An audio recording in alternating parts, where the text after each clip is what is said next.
Vamos ler então com a ajuda de Deus.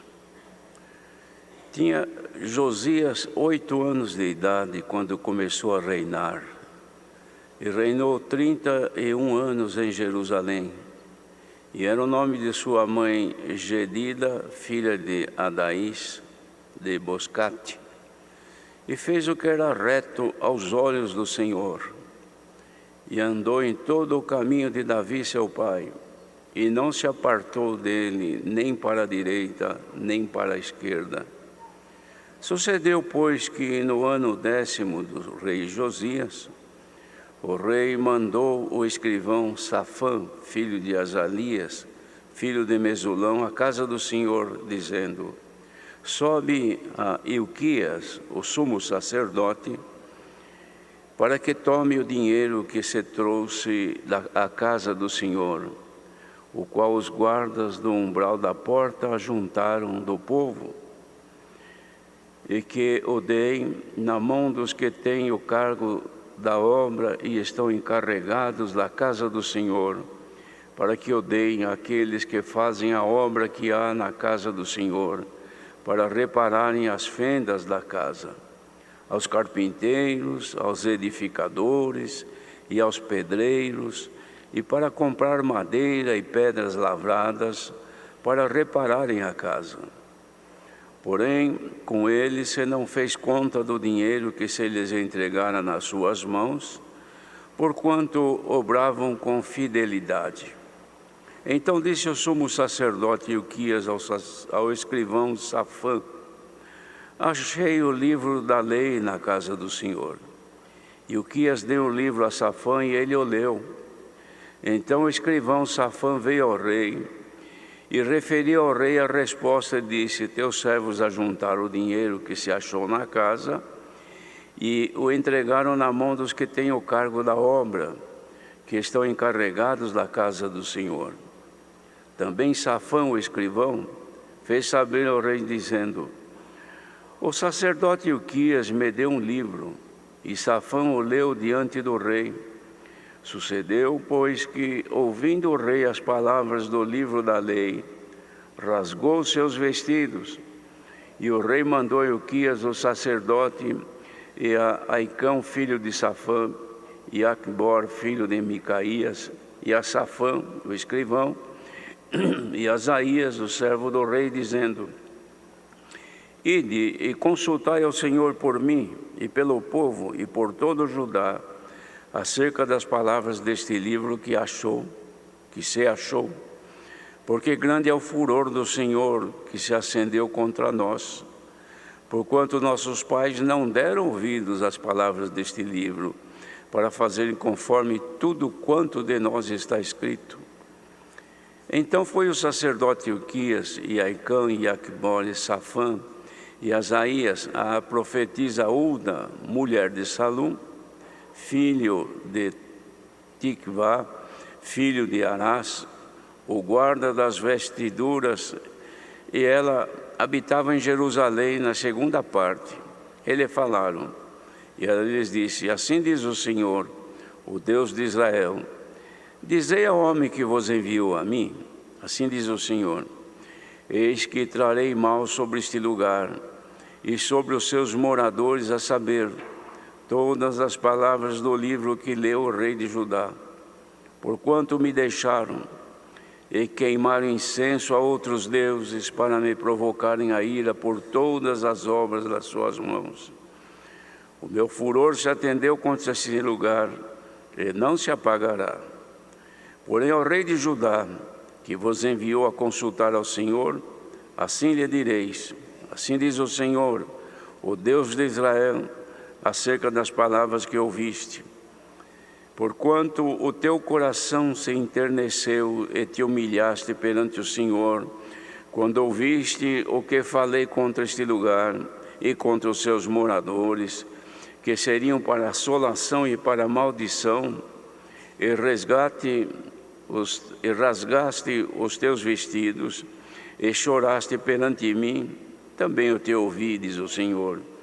Pelo que, eis que eu te ajuntarei a teus pais, e tu serás ajuntado em paz à tua sepultura, e os teus olhos não verão todo o mal que hei de trazer sobre este lugar. Então tornaram a trazer ao rei a resposta.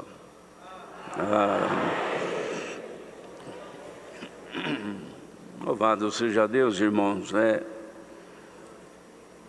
um registro do que sucedeu nos tempos do reinado deste rei chamado Josias.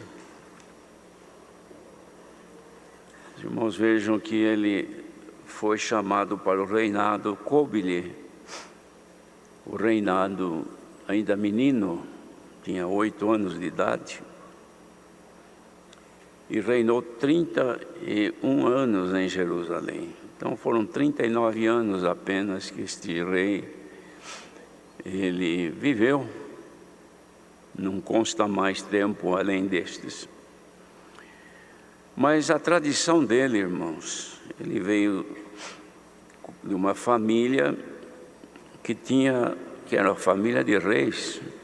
O pai dele foi Amon e reinou mal. Foi um homem perverso diante do Senhor, porque ele seguiu os caminhos do seu pai, que foi Manassés, que fez um reinado maligno, ímpio, provocando a ira de Deus, trazendo deuses estranhos, costumes estranhos, mudando o caráter do povo de Deus e, consequentemente, afastando-o da presença do Senhor. Seu filho, que reinou no seu lugar, que se chamava Amon, seguiu os caminhos do seu pai. Fez um mau reinado também. Não se importou em trazer ao povo a realidade da palavra de Deus, deixando oculto a lei, o conhecimento da lei que Deus dera a Moisés, que era fazer o povo achegar-se a Deus, para que pudesse ter sempre o Senhor Deus junto deles. E fez ao contrário, seguiu o exemplo do seu pai.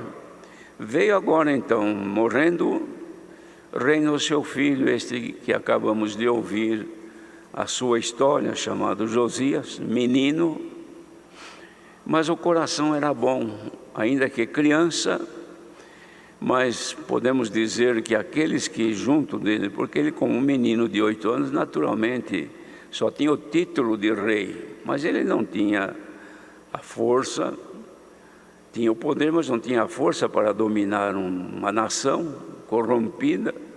Certamente os que estavam ao redor dele o ajudaram a governar aquela nação, trazendo o bem, resgatando o bem, buscando trazer de novo aquilo que fez o povo prosperar e viver em paz diante de Deus.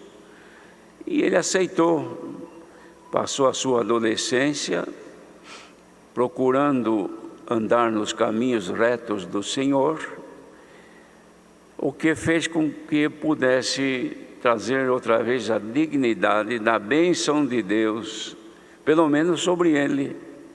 O povo estava corrompido, precisava ser doutrinado, ensinado, resgatado do pecado onde estava. Mas ele, na sua sinceridade e obediência a Deus, foi um servo de Deus, usado para desenvolver um trabalho tão importante, que era trazer de novo o povo, fazendo reconhecer o estado miserável em que estavam, para alcançar a misericórdia e a bondade de Deus. E isso agradou ao Senhor, porque o Senhor sonda os corações e acompanha as obras. Uma coisa é seguir as obras de cada um, os feitos de cada um, que os nossos olhos veem e os nossos ouvidos ouvem. Outra coisa é conhecer a origem deles, ou seja, o coração, a intenção das pessoas, que só Deus conhece.